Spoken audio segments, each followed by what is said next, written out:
Bienvenida, querida familia, bienvenidos a este culto online. A pesar de que no nos hemos podido ver físicamente y todavía no lo podemos hacer, gracias a Dios nos hemos mantenido unidos a través de este servicio digital. Antes de comenzar, quisiera pedirles que abran sus Biblias en el libro de Lucas, capítulo 2, versículo 13. La palabra de Dios dice: de repente apareció una multitud de ángeles del cielo, que alababan a Dios y decían: gloria a Dios en las alturas, y en la tierra paz a los que gozan de su buena voluntad. Oremos. Padre amado, Señor omnipotente, gracias, Señor, porque hace más de 2000 años enviaste a tu Hijo, Jesucristo, Señor, a la tierra, para morir por nosotros, pero también para darnos salvación, Señor, para darnos vida eterna. Y ese precioso regalo, Señor, es algo que queremos valorar, Señor, porque es pura gracia de Dios, inmerecida. Señor, así como los ángeles en el cielo alababan y bendecían tu nombre y te glorificaban, también te pedimos, Señor, que nos llenes de gozo, que podamos, Dios, glorificar tu nombre y alabarte con un corazón sincero, agradecido, Señor. Ayúdanos en este servicio a que podamos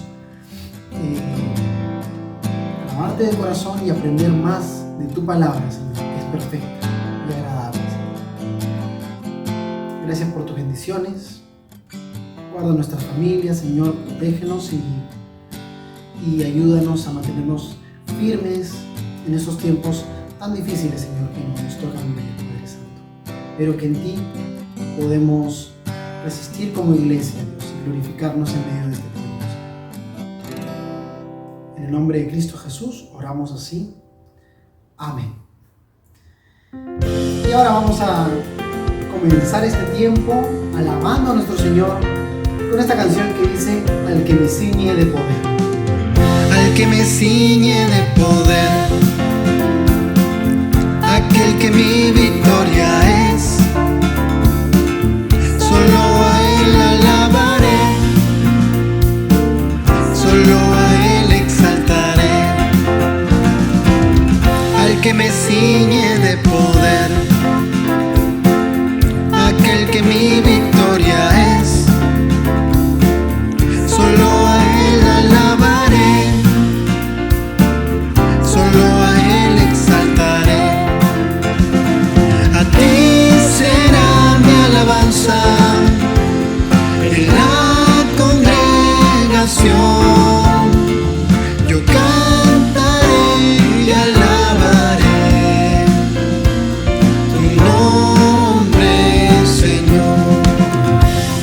A ti será mi alabanza en la congregación. Yo cantaré y alabaré tu nombre, Señor. Al que me ciñe de poder, aquel que mi victoria es, solo a Él alabaré, solo a Él exaltaré. Al que me ciñe de poder, aquel que mi victoria es, solo a Él alabaré,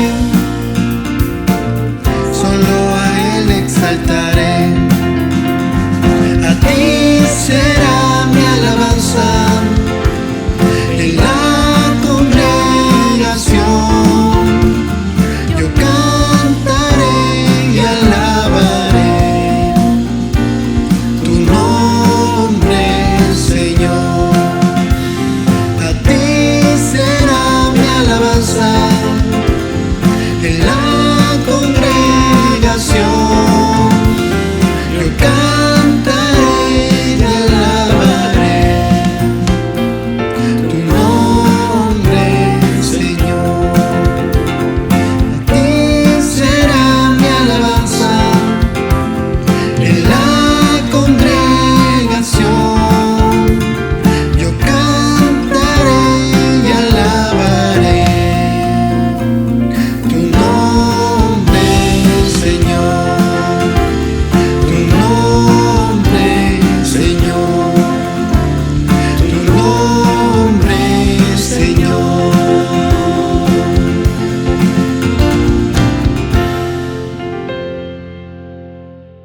Y seguimos cantándole a nuestro Señor, porque Dios es bueno y Él nos ha dado muchas razones para adorarle, para bendecir su nombre. Y si nos detenemos un momento a reflexionar, seguramente encontraremos más motivos de agradecimiento a nuestro Señor. Que todo lo que soy alabe al Señor, su nombre santo es, de su grande amor cantaré, su nombre alabaré. Que todo lo que soy alabe al Señor con todo mi corazón, de su grande amor cantaré, su nombre alabaré.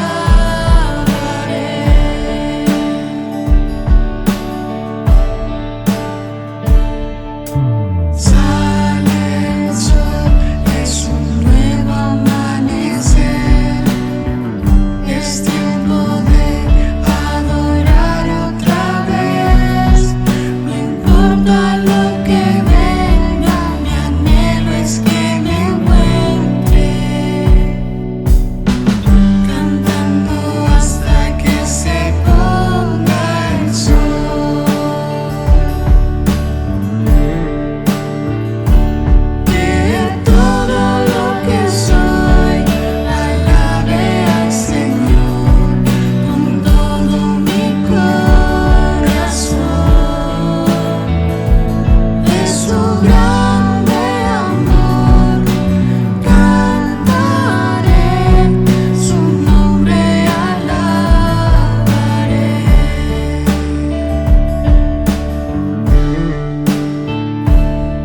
Su amor es grande y Él es paciente, y bondadoso es su corazón.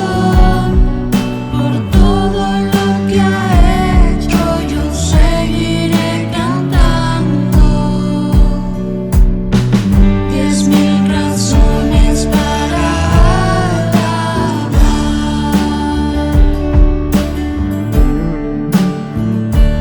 Que todo lo que soy alabe al Señor con todo mi corazón,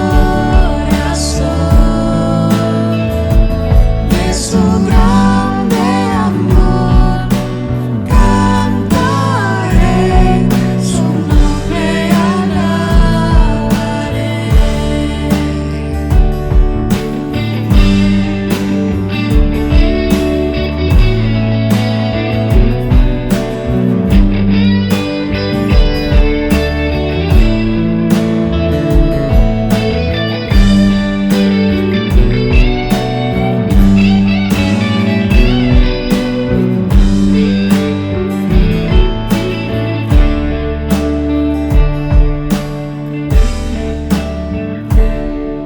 Y en ese día, cuando ya no tenga fuerza y se acerque ya el final, aún así yo le seguiré cantando por 10,000 años y la eternidad. Que todo lo que soy alabe al Señor, su nombre santo es, de su grande amor cantaré, su nombre alabaré, su nombre alabaré, su nombre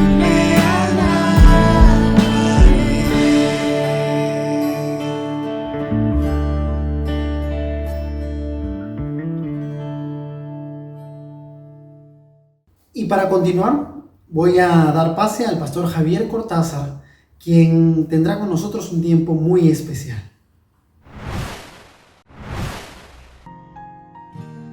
Una de las cosas que ha pasado con esta pandemia es que nos ha interrumpido el compartir juntos muchas experiencias de bendición que normalmente lo haríamos. Como por ejemplo el hecho que durante esta pandemia, en este año, han nacido varios bebitos en familias de matrimonios jóvenes que forman parte de la comunidad de la iglesia de Monterrico. Y damos gracias a Dios por ellos y por la vida de los papás jóvenes que en algunos casos han tenido su primer hijo o hija, en algunos casos su segundo hijo o hija. Y creímos en el cuerpo pastoral que era apropiado, pertinente, ya que no hemos podido conocerlos y verlos como normalmente sería en los cultos. Ya algunos de ellos ya los habrían llevado a los cultos y habríamos podido conocer a los hijos de ellos. Pues hemos creído conveniente poder presentarlos, por lo menos ante la comunidad de la iglesia, de forma que todos podamos conocer a los recién nacidos en la comunidad de Monterrico, dentro de nuestra familia de familias. Y esto sin además que haya el momento de que cada padre presenten a su hijo o a su hija en el momento oportuno, más adelante, cuando ya se pueda hacerlo, para dedicar a sus hijos en un culto oportuno cuando se puedan realizar ya el próximo año. Pero mientras tanto, lo presentamos a todos y damos gracias a Dios. Solo hay que incluir además y mencionar, porque aunque no ha nacido aún todavía Maxine, la hija de Francine y de Enrique Ochoa, pero ya viene la semana que viene, queremos anunciarlo e incluirlo como parte de esta presentación de las familias de la iglesia. Queremos ver una galería de fotos de ellos y al final entonces orar todos juntos para que Dios bendiga a estas familias jóvenes en su tarea de ser padre. Veamos esta hermosa galería de fotos de recién nacidos durante esta pandemia. Al hijo de mi corazón le canto esta canción. Aquí estás, hijo, en mis brazos, y esto es lo máximo. Siempre soñé este encuentro, mi chiquito lindo llegó. Serás mi amigo siempre y crecerás muy fuerte. Te daré lo que más pueda, al menos lo intentaré. Oh, te doy mi palabra, hijo.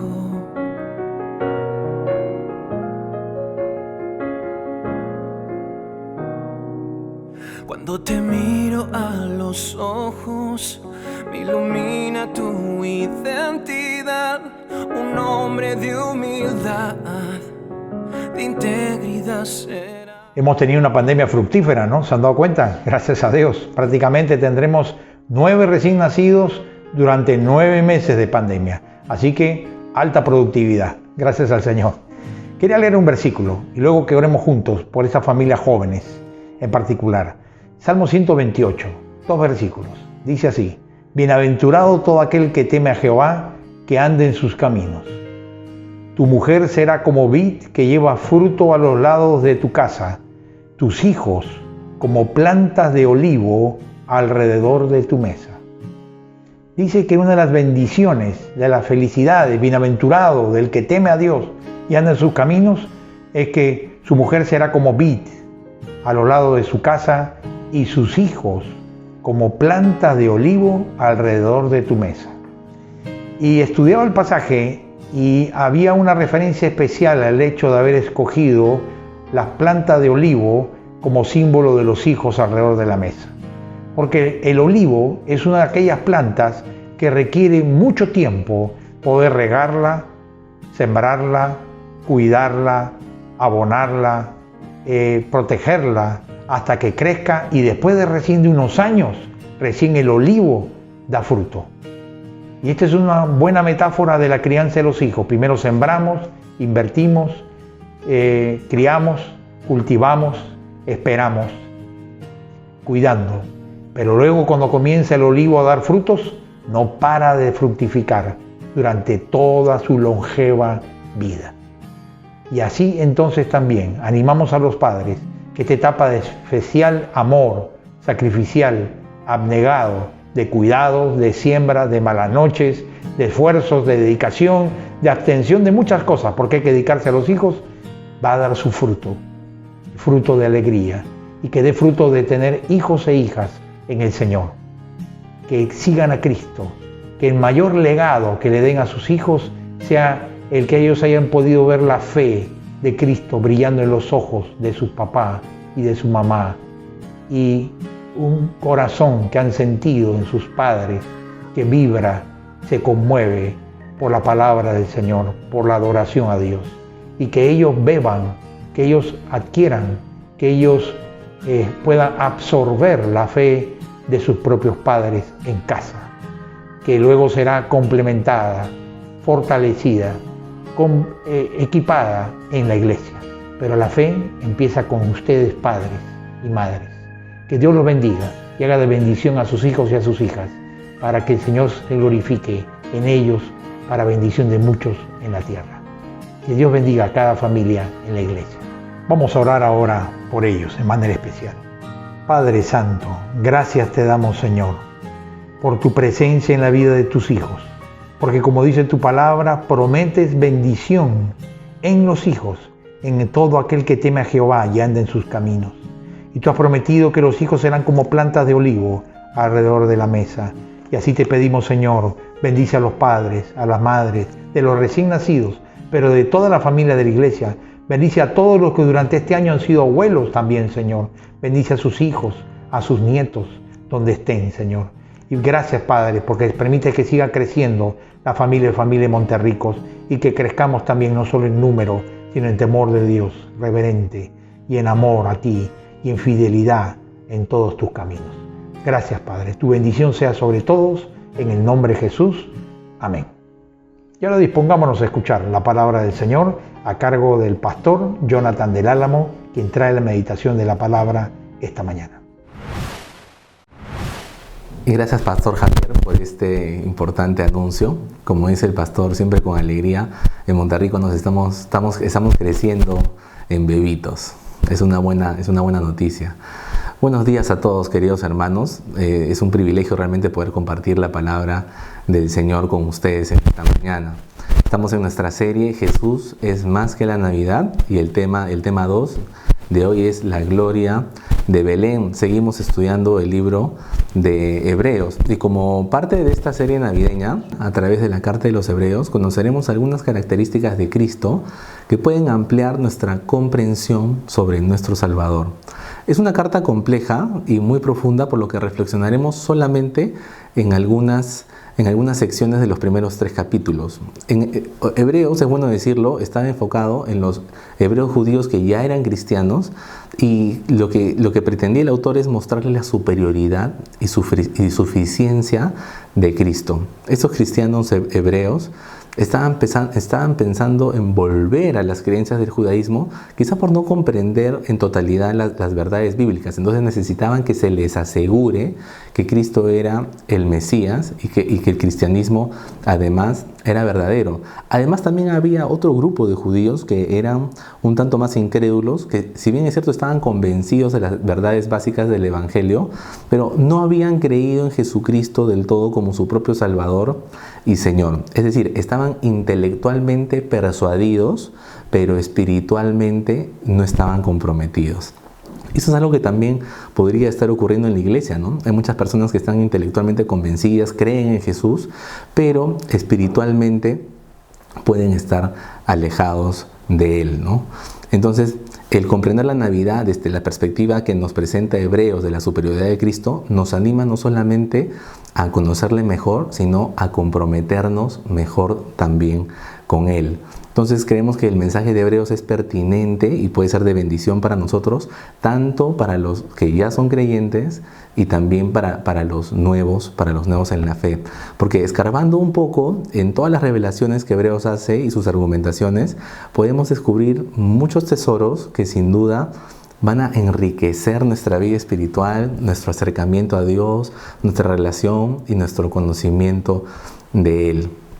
Entonces, empecemos viendo uno de los versículos que es uno de los más importantes, que está en el capítulo 1. Dice Hebreos 1.3, acá se habla de la grandeza del Hijo, ¿no? Y las características que menciona, fíjense, dice, refiriéndose al Hijo, el cual siendo el resplandor de su gloria y la imagen misma de su sustancia, y quien sustenta todas las cosas con la palabra de su poder. Acá se está refiriendo al Hijo de Dios, ¿no? Es decir, Jesús refleja e irradia la gloria de Dios al mundo. Cuando hablamos de la gloria de Dios se refiere a su naturaleza majestuosa, resplandeciente, podemos decir refulgente, ¿no? Así como el sol resplandece e ilumina, bueno, del mismo modo Jesús también dice irradia la gloria de Dios, ¿no? Si queremos ser iluminados por Dios, ser bañados con su luz, entonces debemos ver a su Hijo. Ese resplandor de la gloria del Padre y ahora del Hijo también es así como ilumina nuestras vidas, ¿no? Y fíjense, la segunda parte, ¿no? Cuando dice, y la imagen misma de su sustancia. Entonces, cuando hablamos de imagen, se refiere a rasgo por el que distinguimos normalmente a una persona. Es decir, por el Hijo podemos reconocer al Padre. O sea, la sustancia, además, se refiere normalmente al ser, a lo profundo de la persona. Entonces, por eso decimos que expresa el carácter mismo de Dios. ¿Te gustaría entender a Dios, conocer la mente de Dios, su carácter, su manera de pensar? Entonces, si es así, tenemos, como dice ahí, que buscar primero conocer a Jesucristo.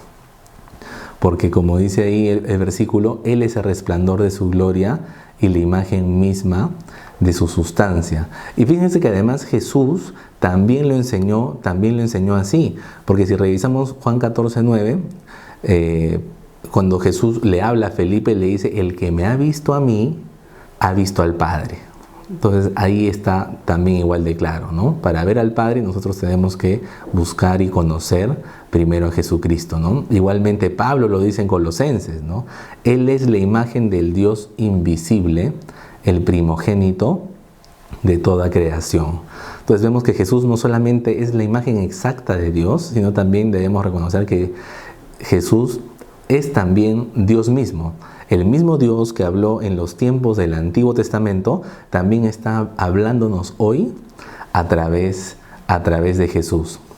Pero además veamos también la segunda parte del versículo, que es bien interesante, ¿no? Dentro del mismo versículo, fíjense el 1.3, también hablando del Hijo, ¿no?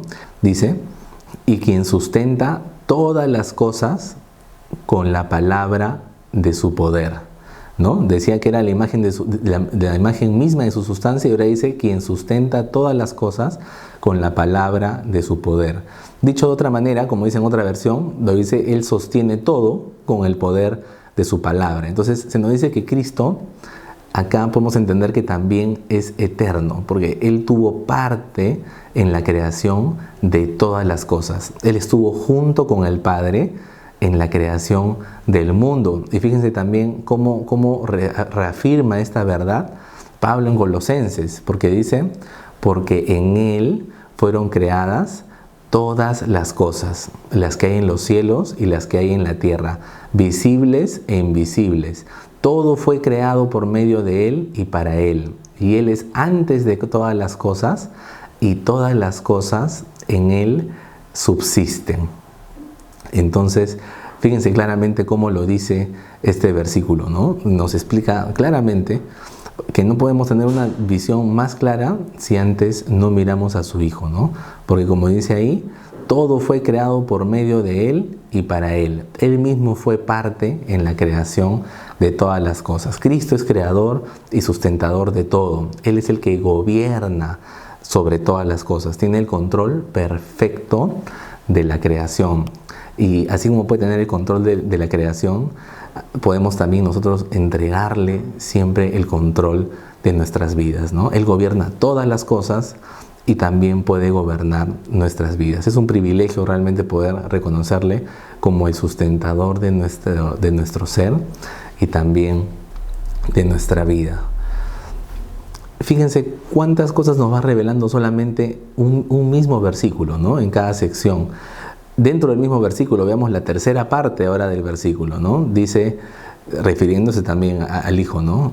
Habiendo efectuado la purificación de nuestros pecados por medio de sí mismo, se sentó a la diestra de la majestad en las alturas. Es decir, en la sección anterior estaba hablando de su poder creador y ahora lo relaciona también con su poder salvador. Es decir, el mismo que tuvo el poder creador del universo y que mantiene su funcionamiento perfecto, es el mismo ahora que tiene el poder también para limpiarnos de todo pecado. Aquí es donde ya en Hebreos se inicia a describir la función de Jesús como sacerdote de Dios. Esto se va a ir desarrollando capítulo tras capítulo en el libro de la Carta a los Hebreos. Pero ya acá se nos va mostrando en esa función de sacerdote de Dios y por medio de su mismo sacrificio en la cruz, Él logra la purificación y perdón de nuestros pecados. Es bueno recordar y entender lo siguiente, ¿no? En el Antiguo Testamento, el sumo sacerdote era el mediador entre Dios y el pueblo. Su tarea consistía en ofrecer con regularidad sacrificios animales según la ley e interceder ante Dios por el perdón de los pecados del pueblo. Él era una especie de intermediario, ¿no? A través de los sacrificios anualmente, en los sacrificios de expiación y constantemente tenían que estar sacrificando corderos, ¿no? En los sacrificios precisamente se derramaba la sangre del cordero para sustituir simbólicamente al pecador, porque quien realmente debía morir por sus pecados era él, el que estaba pecando, ¿no? Entonces estos sacrificios anunciaban que un día llegaría un cordero perfecto, un salvador que quitaría el pecado del mundo, pero de una sola vez y para siempre, es decir, un solo sacrificio perfecto, siendo Cristo el sumo sacerdote y al mismo tiempo el Cordero de Dios, como se ve en la imagen, ¿no? Entonces, en ese mismo sentido, Juan el Bautista, cuando ve a Jesús, dice: he aquí el Cordero de Dios que quita el pecado del mundo, ¿no? Pero este tema de Jesús como sumo sacerdote probablemente se va a desarrollar también más adelante en las siguientes prédicas. Entonces, lo importante de este versículo es que se nos indica, se nos muestra que Dios quiere y puede perdonarnos. Él puede limpiarnos, darnos una vida nueva cuando nos acercamos a Él por medio de su Hijo. Y veamos lo que dice después, dentro del mismo versículo. Dice que Él se sentó a la diestra de la majestad en las alturas. Esto significa que su obra en la cruz para salvación ya estaba terminada. Su sacrificio fue definitivo. A eso se refiere esta expresión cuando dice: se sentó a la diestra de la majestad en las alturas. Y es bueno ver que esto mismo es narrado también en los 4 evangelios. Luego que Jesús resucitó el tercer día y se aparece a varias personas, luego se aparece a sus discípulos y les dice ahí que vayan por todo el mundo a predicar el evangelio. Allí, por ejemplo, en Marcos, después de eso, antes de él ascender a los cielos, después de que él resucita, en Marcos nos cuenta y dice: y el Señor, después que les habló, fue recibido arriba en el cielo y se sentó a la diestra de Dios. Aquí usan, fíjense, la misma expresión que dice: y se sentó a la diestra de Dios. Acá se reafirma la idea que Jesús, luego de terminar su obra redentora, se sienta en el lugar de honor junto a su Padre que está en los cielos. Hasta aquí, en toda esta primera parte, tenemos una tremenda argumentación del autor de los Hebreos, si se dan cuenta, sobre la grandeza de Cristo. Entonces, recordemos lo que dijimos al inicio, ¿no? Que el objetivo del libro es animar a los judíos a no retroceder en sus antiguas tradiciones, sino avanzar del judaísmo hacia el cristianismo. Porque si no lo hacían así, desestimarían por completo la obra de Cristo en la cruz. Entonces se les exhorta a creer en Jesucristo y reconocer su obra como superior a todo lo anterior. Esta palabra superior es clave en el libro de Hebreos. Se les pedía no retroceder. Hoy, así como los judíos en ese momento, podemos también nosotros caer y descuidar y desvalorar un poco el significado del Hijo de Dios y su obra por nosotros, si no lo entendemos así como se ha mostrado aquí en toda esta primera parte, ¿no? Es así que podemos reflexionar y debemos considerar su grandeza y majestad, haciéndolo parte de nuestra vida, ¿no? Y aquí es donde nos podemos hacer esta pregunta, ¿no? ¿Estamos buscando conocer y aprender más de Jesús? ¿Le damos el lugar de honor en nuestra vida? ¿Honramos la majestad del Hijo de Dios? ¿Estamos buscando honrarle, obedecerle y comprometernos con Él? ¿Nos gustaría que se revele más a nuestra vida, que gobierne y tome el control de nuestros pensamientos? Realmente, ¿cuánto necesitamos acercarnos al Señor? Y si esta mañana es lo que tú realmente necesitas, pídele al Señor que se revele a tu vida a través de su palabra y Él lo hará. Confiemos en el Señor que así será. Y además en la Navidad, en esta época, al igual que en Semana Santa, normalmente son épocas del año donde Jesús siempre está en el tema de nuestras conversaciones cotidianas, ¿no? La gente está más sensible al tema de Jesús. Pero es triste ver cuando las personas tienen un conocimiento insuficiente y a veces distorsionado del Hijo de Dios y su obra por nosotros. Mucho ha contribuido a esto, por ejemplo, el sincretismo religioso, ¿no? No ha contribuido mucho a presentar la imagen genuina de Jesús como se presenta en la palabra, ¿no? Normalmente a lo largo de la historia se han presentado distintos rostros de Jesús, muchas veces alejados de la verdad que se encuentran en las Escrituras. Algunos autores incluso hablan refiriéndose a América Latina como que acá ha habido una mutación religiosa. El teólogo escocés John Mackay, que trabajó muchos años como misionero cristiano en el Perú, ya en la década del 30, en el siglo pasado, él tiene un libro muy interesante que se llama, y famoso además, que se llama El Otro Cristo Español. Se llama El Otro Cristo Español. Y es importante porque aquí habla de la imagen de Jesús que el catolicismo español introdujo a toda Latinoamérica durante la época de la conquista y la colonia. Pero en resumen del libro se refiere a que se muestra constantemente en Latinoamérica un retrato de Cristo como una víctima trágica constantemente. Y si uno visita las iglesias, por ejemplo, hace una ruta por el centro de Lima, se va a dar cuenta que nuestra historia y nuestra tradición es realmente así. Siempre representan a Cristo constantemente como a un niño indefenso, dependiente de María, siempre sufriente o sacrificado. Y parece que esa imagen distorsionada de Jesús ha quedado en la mente de las personas. John Mackay decía que siempre destacan la tragedia de su muerte, pero no la victoria de su resurrección. Y además tampoco se destaca muchas veces la gloria que Él tiene como un Dios vivo, que es lo que normalmente en Hebreos estamos viendo que se nos presenta en su majestad, ¿no? A través de los siglos entonces se ha desfigurado el rostro de Cristo. Poco a poco lo han ido distorsionando, han ido empañando su imagen y no podemos verle así en su máxima gloria. El Jesús auténtico, el Jesús original, siempre va a estar revelado en la palabra de Dios. Ahí podemos verle de manera clara y de manera nítida.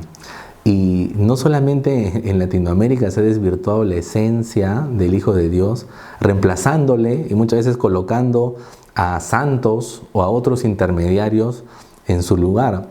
En Hebreos también se menciona un caso similar, porque los judíos corrían el riesgo de desplazar, de sustituir o de comparar al Hijo de Dios por considerar a los ángeles superiores a Él.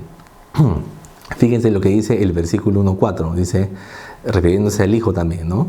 Él dice, es hecho tanto superior a los ángeles cuanto heredó más excelente nombre que ellos.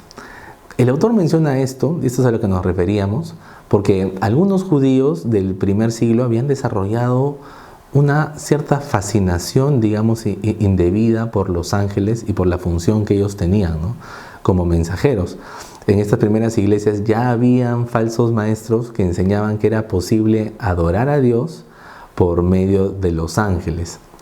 Dado que los ángeles eran importantes para ellos, si nos damos cuenta, en la Biblia hay 270 referencias a los ángeles. Gran parte de ellas están en el Antiguo Testamento, porque ellos tenían la función de mensajeros al pueblo de Dios, y además los hebreos habían recibido la ley de Moisés por medio de los ángeles. Entonces su participación era constante en el Antiguo Testamento. Pero ya los judíos cristianos, en lugar de adorar a Dios, parece que estaban reverenciando a los ángeles, y lógicamente esto era una herejía, ¿no? No podían ponerlo a ellos por encima de Cristo, y mucho menos como intermediarios, ¿no? Pensaban que incluso que Jesucristo era un ángel de un rango mayor. Se estaba introduciendo esta enseñanza. Pero Jesús no es un ángel superior, ¿no? Como dice el versículo ahí, dice: cuanto heredó más excelente nombre que ellos. Y esto está referido que el nombre que Dios le da y el nombre que había heredado él, el Hijo, como dice precisamente, es superior porque él lo llama Hijo. Y este nombre y este título jamás se le había dado a alguno de los ángeles, ¿no? Es importante entender que más bien los ángeles, su función era adorar al Hijo, ¿no? Y el autor hace referencia en algunos salmos para argumentar esa posición, ¿no? Porque dice el versículo: Dios nunca le dijo a ningún ángel lo que le dijo a Jesús: tú eres mi Hijo, hoy he llegado a ser tu Padre. Y el siguiente versículo que mencionan en Hebreos, referido a uno de los salmos, dice además: cuando trajo a su Hijo Supremo al mundo, Dios dijo que lo adoren todos los ángeles de Dios. Y el autor va a continuar desarrollando esta idea durante el capítulo, pero lo importante es que la enseñanza aquí que nos queda es que no debemos considerar a ningún intermediario ni autoridad como mayores a Cristo.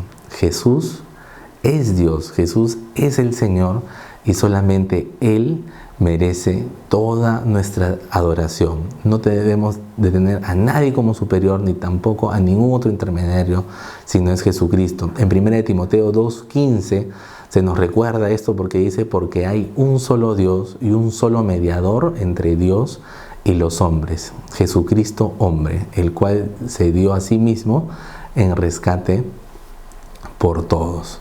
Entonces, esto nos enseña que no debemos considerar a nadie ni a nada como más importante que Cristo. Él debe ser superior a todo lo que consideramos importante. Y es en eso que también podemos reflexionar personalmente, ¿no? Como dice aquí: ¿qué lugar ocupa Cristo en nuestra vida, ¿no? Mi relación y compromiso con Cristo reflejan que Él ocupa el primer lugar. Hagámonos esta pregunta nosotros mismos, ¿no? ¿Está ocupando Cristo el primer lugar en nuestra vida? Muchas personas colocan primero a su matrimonio, a su esposo, a su esposa, a veces a sus hijos, ¿no? Muchos padres condescendientes con sus hijos que no los exhortan por temor a perder su amistad, su cariño, su popularidad con ellos, ¿no? Prefieren evitar ratos incómodos antes de aconsejarles y hablarles con la verdad de la palabra de Dios. Otros también ponen sus trabajos, ¿no? por encima del Señor. Sus trabajos a veces les impiden comprometerse y servir al Señor, ¿no? Su desarrollo personal, profesional, que no tiene nada de malo. El problema está cuando en su corazón esto ocupa el primer lugar. Normalmente también esto ocurre con las finanzas, ¿no? Una persona, ¿no? con su dinero, ¿no? A veces el dinero ocupa el primer lugar en nuestros corazones, ¿no? Y el dinero los termina controlando muchas veces y desplaza el lugar que debería ser del Señor, ¿no? En esta época que es narcisista, totalmente hedonista, donde lo superficial está sobrevalorado por encima de lo espiritual, donde primero son mis intereses personales, mis motivaciones egoístas, mis logros, mis comodidades, lo que a mí me conviene, o sea, primero yo, segundo yo. Entonces debemos recordar que cuando nos concentramos más en nosotros mismos que en servir y honrar a Cristo, nos estamos considerando más importantes y superiores que nuestro Creador. Ojo con esto: cuando nos concentramos más en nosotros mismos, terminamos poniéndonos a nosotros mismos por encima de Cristo. Y cada uno, ¿no?, en sus diferentes situaciones, ¿no? Puede ser que tú sientas que tengas una vida desordenada, que tu matrimonio tiene muchas grietas por los conflictos, que sientes una relación deteriorada con tu familia o con tu pareja, o de pronto en lo personal no te sientes lleno, sientes que tu vida no tiene todo el sentido, te sientes desorientado en la vida, te sientes desorientado en tus metas, no tienes claros tus propósitos de vida. Esto sucede, querido hermano, cuando no has puesto primero al Señor en tu vida. Ponga a Jesucristo en primer lugar y empezarás a ver que todo se empieza a ordenar. Todo lo que estaba desordenado, el Señor lo empieza a acomodar. Empezará a restaurar las relaciones dañadas, sanará tu vida quebrantada, y Él tiene el poder para hacerlo. Comprométete con el Señor, porque Él quiere que tomes también compromisos con Él. El año va cerrando y es un momento para tomar compromisos importantes con el Señor. Tratar de conocerle más, de buscarle más, de rendir todas las áreas de nuestra vida. Si hacemos esto, el Señor seguramente que nos bendecirá. Y el mensaje de Hebreos es este, ¿no?, que Cristo es superior a todo lo anterior y debe tener el lugar de honor también en nuestra vida, así como tiene el lugar de honor junto al Padre que está en los cielos. Y finalmente, en el capítulo 3, el autor hace una exhortación a estos judíos cristianos y les menciona que así como tienen en alta estima a Moisés, recordándoles cómo Dios lo usó a Moisés como siervo fiel para liberar a su pueblo de Egipto, y que el pueblo hebreo, a pesar de todos los milagros que vieron en el desierto y de la manera que Dios había actuado, que Dios los liberó, que Dios los salvó y les proveyó todo en todo momento, sin embargo persistían en su incredulidad y tenían constantemente falta de fe. De ese mismo modo, ahora les dice que ahora que han creído en Cristo, no retrocedan, sino que sigan perseverando en la fe. Fíjense cómo lo pone en este versículo. Hebreos 3:14 dice: pues si somos fieles hasta el fin, confiando en Dios con la misma firmeza que teníamos al principio, cuando creímos en Él, entonces tendremos parte en todo lo que pertenece a Cristo. Recuerden lo que dice: cuando oigan su voz, no endurezcan el corazón como lo hicieron los israelitas cuando se rebelaron. Esta parte es bien interesante cuando dice: cuando oigan su voz, no endurezcan el corazón. Durante el año, ha sido un año duro, muchas personas han vivido diferentes circunstancias. Ha sido un año difícil para muchos, donde su fe ha sido probada y algunos, fieles al Señor, se han aferrado a Él y han confiado plenamente en Él. Pero hay otras personas que han entrado en angustia, han dudado del Señor, ha aparecido la incredulidad en sus vidas y muchas veces han flaqueado en su fe, en su relación con el Señor. Incluso conozco varias personas que viven resentidas con el Señor, culpan a Dios de todas las decisiones, o las situaciones que han vivido y lo hacen responsable a Él sin tomar en cuenta las decisiones que ellos mismos han tomado en su vida, incluso dándole la espalda al Señor. Y así es como han decidido endurecer su corazón y no escuchar la voz de Dios. Y esa es la advertencia que nos hace la palabra, que sea cualquiera que sea la situación que estemos viviendo, como dice allí, cuando oigan hoy su voz, no endurezcan el corazón. Cuando oigan hoy, el día de hoy, su voz, si estás escuchando al Señor, no endurezcas tu corazón. Esta mañana hemos visto cómo Jesús es el Hijo de Dios y merece toda la gloria, toda la honra, todo el honor, y además merece ocupar el primer lugar en nuestras vidas. Él es superior a todo lo que existe en la tierra. Cuando el Señor nos habla, procuremos escuchar su voz, humillarnos delante de Él y con corazón dispuesto rendirle nuestras vidas. Permítame terminar con un relato que el gran teólogo John Stott hace en uno de sus libros, en su libro Cristo el Incomparable. Él cierra con este relato que se relaciona con lo que estamos diciendo, donde cuenta que había un escultor famoso que había cincelado una obra que representaba al Señor en toda su majestuosidad, representaba a Cristo, esta escultura, en toda su grandeza y ternura, y dice que venían de todas partes a poder ver esta obra, pero en un intento de poder captar, de poder ver el esplendor de esta obra, la gente observaba de todas partes, de todos los ángulos, de arriba, de abajo, dice de los costados, pero siempre la grandiosidad de esta obra se les escapaba. Tanto así que le preguntaban siempre al escultor, ¿no?, al mismo autor de la obra, y le preguntaban, ¿pero de qué ángulo se podía ver mejor? Y el escultor respondía siempre igual, decía, solamente hay un ángulo que de verdad se puede ver al Señor, y ese ángulo es de rodillas.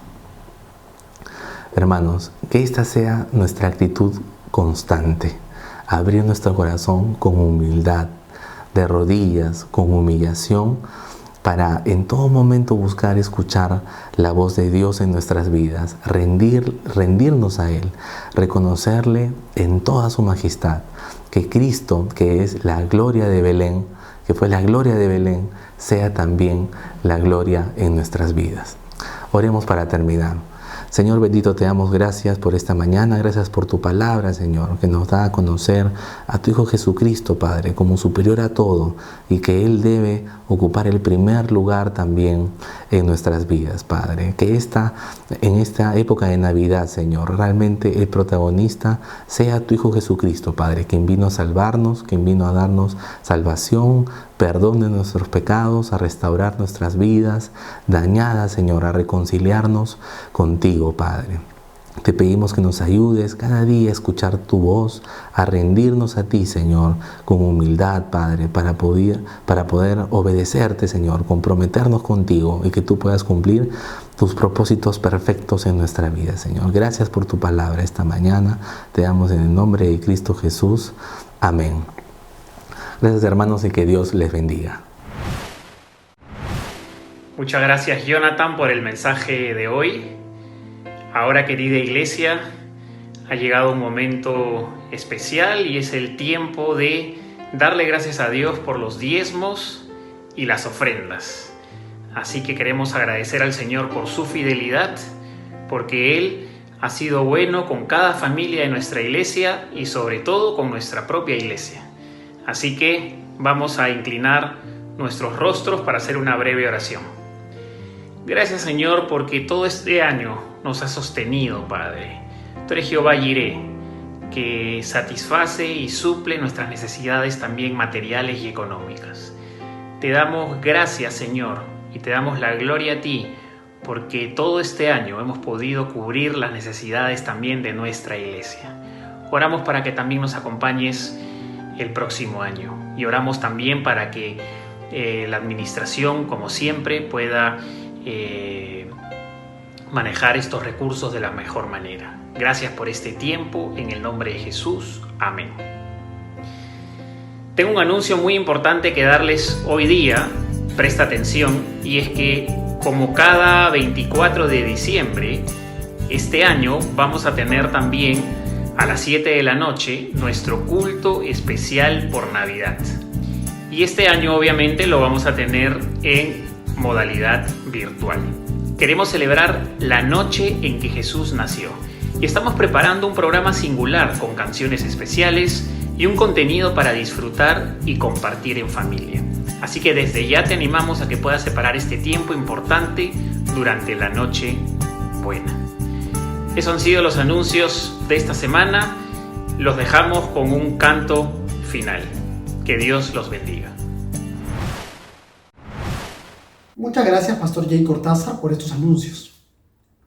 En este mes celebramos la venida de nuestro Señor Jesucristo a la tierra. Y es un buen momento para cantar estos villancicos que escuchamos cada año, pero que encierran tanta sabiduría y verdad en sus letras. Cantémosle a nuestro Señor.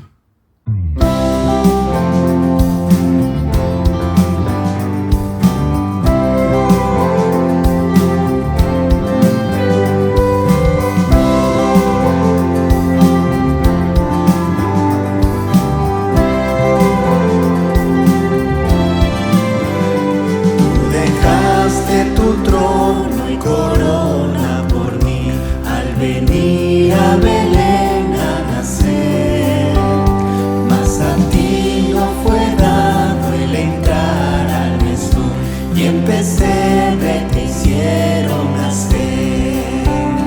Ven a mi corazón, oh Cristo, pues en él hay lugar para ti.